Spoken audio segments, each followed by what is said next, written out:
जैसे एक सांप अपने शिकार को पकड़कर उसके पूरे शरीर को लपेट लेता है, उसी तरह नरकिनी की जबान ने आदित्य के शरीर को लपेट लिया और फिर झट से आदित्य को निगल लिया।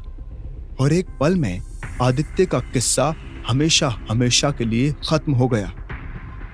और आपको क्या लगता है, क्या सच में आदित्य का किस्सा खत्म हो गया? तानिया थी।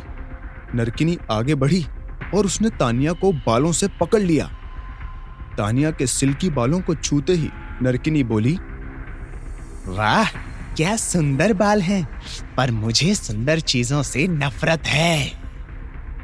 इतना कहते हुए नरकिनी ने तानिया के बालों को खींच निकाला। तानिया चीखी, चिल्लाई, पर नरकिनी को कहां कोई फर्क पड़ रहा था।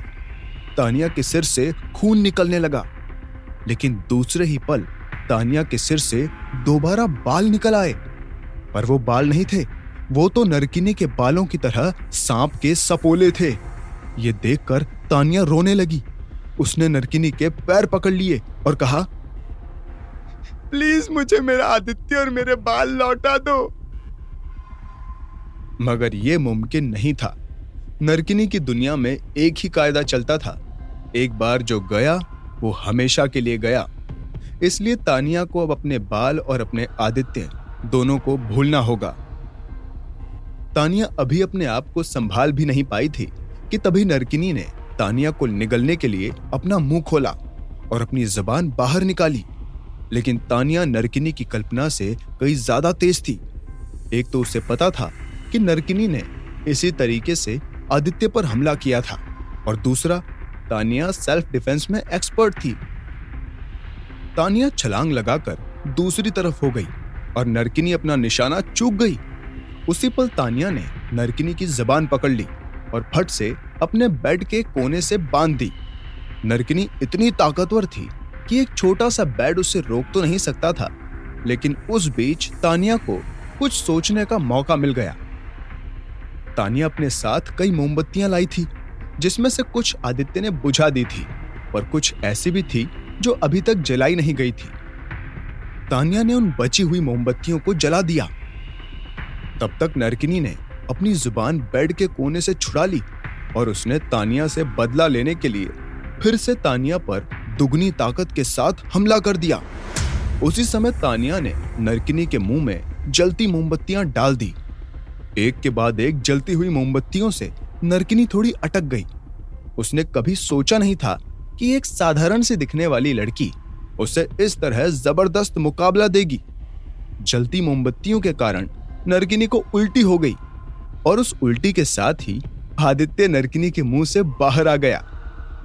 तानिया आदित्य को देखते ही खुश हो गई और उसने आदित्य से कहा, बाज बहुत मार रहे हो पतिदेव, पर खुश हूं कि तुम वापस आ गए। आदित्य ने तानिया से कहा, ये सारी बातें होती रहेगी, जल्दी से उस टेबल पर रखे केक को 2 हिस्सों में करके ले आओ। तुम नरकिनी की आगे की आंख पर निशाना लगाकर उस केक को फेंकना, और उसी समय मैं नरकिनी की नजर बचाकर उसकी पीछे वाली आंख पर वार कर दूंगा। इस तरह से वो कुछ समय तक देख नहीं पाएगी और हम मौके का फायदा उठाकर कंबल को नरकिनी के सिर पर लपेट देंगे। फिर हम उसे धक्का देकर खिड़की से बाहर फेंक देंगे। आदित्य जिस कॉन्फिडेंस के साथ बोल रहा था, तानिया को लगा सब प्लान के हिसाब से परफेक्ट हो जाएगा। पर नरकिनी आदित्य और तानिया की कल्पना से कई ज्यादा ताकतवर थी। नरकिनी ने चिल्लाकर कहा, मेरे मुंह से मेरा निवाला छीन कर ले जाने वाली, मैं तुझे जिंदा नहीं छोड़ूंगी। फिर नरकिनी ने अपने दांत से अपना नाखून काटा और तानिया की ओर थूका। वो नाखून तानिया तक पहुंचने से पहले ही एक पिशाच में बदल गया। पिशाच खुशी के मारे चिल्लाने लगा, इंसान का खून। ये देखकर तानिया और आदित्य डर गए और सोचने लगे, अब क्या करें? एक नॉर्मल जिंदगी की बात करें तो हम इंसान कुत्ते को, बंदर को या बिल्ली को जान पहचान लेते हैं, पर पिशाच को कैसे पहचाने? और किसे पता कि पिशाच का फेवरेट ड्रिंक इंसान का खून होता है और वो इंसान के शरीर से खून की आखिरी बूंद तक चूस लेते हैं। पर इससे पहले कि वो पिशाच आदित्य और तानिया के शरीर को नोचना शुरू करता, एक जोर का धमाका हुआ और आदित्य को अपने दादाजी दिखाई दिए। दादाजी के पास एक कमंडल था और उस कमंडल में लाल रंग की भस्म भरी हुई थी। दादाजी ने उस भस्म को पहले पिशाच पर और फिर नरकिनी पर डाला। भस्म उनके ऊपर पड़ते ही पिशाच और नरकिनी एक साथ चिल्लाने लगे, आग आग आग आग। इसके बाद वो पिशाच और नरकिनी दोनों छटपटाते हुए वहां से अदृश्य हो गए। फिर दादाजी ने आदित्य और तानिया पर वो भस्म छिड़की और बोले, भस्म काम कर जाए। आदित्य और तानिया यहां जो कुछ भी हुआ उसे भूल जाएं। बस फिर क्या था, वैसा ही हुआ जैसा दादाजी ने कहा था। पूरे कमरे से नरकिनी वाली घटना के सबूत मिट गए। अगले दिन सुबह जब आदित्य और तानिया उठे तो उन्हें कुछ याद नहीं था। फिर जब तैयार होकर तानिया ऑफिस जाने के लिए निकली तो उसने देखा आदित्य बस स्टैंड पर खड़ा था। तानिया ने अपनी कार रोकी और आदित्य को लिफ्ट ऑफर की, मगर आदित्य ने तानिया से कहा, नहीं तानी, मुझे श्रीजल नगर के बॉर्डर के पास जाना है, क्योंकि मेरी दुकान उसके पास जो मॉल है वहां है।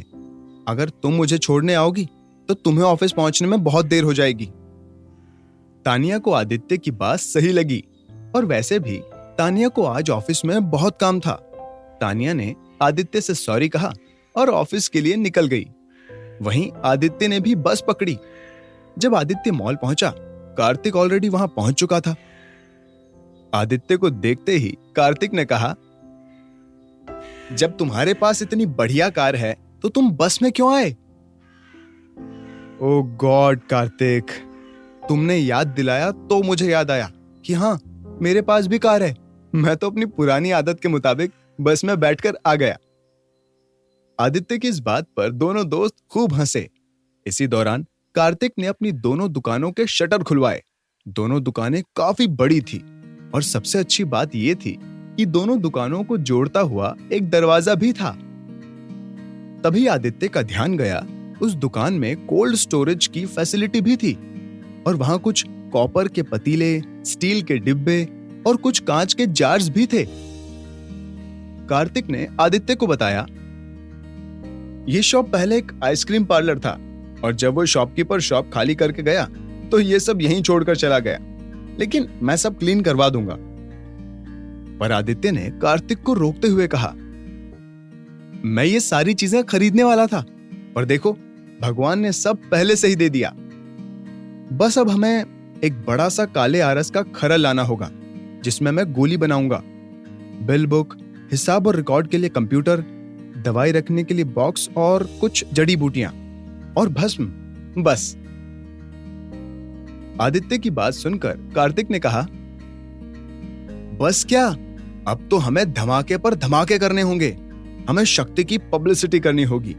टीवी, न्यूज़पेपर, रेडियो, हर जगह एक ही नाम गूंजना चाहिए, दिखना चाहिए और सुनाई देना चाहिए, शक्ति, शक्ति और शक्ति। और इसके लिए हम कुछ गोलियां फ्री में बांट देंगे। किसी एक्सपर्ट को अपना मॉडल बना देंगे। एक पीआर और मार्केटिंग टीम भी हायर कर लेते हैं ताकि मार्केट में हमारा लॉन्च धमाकेदार हो।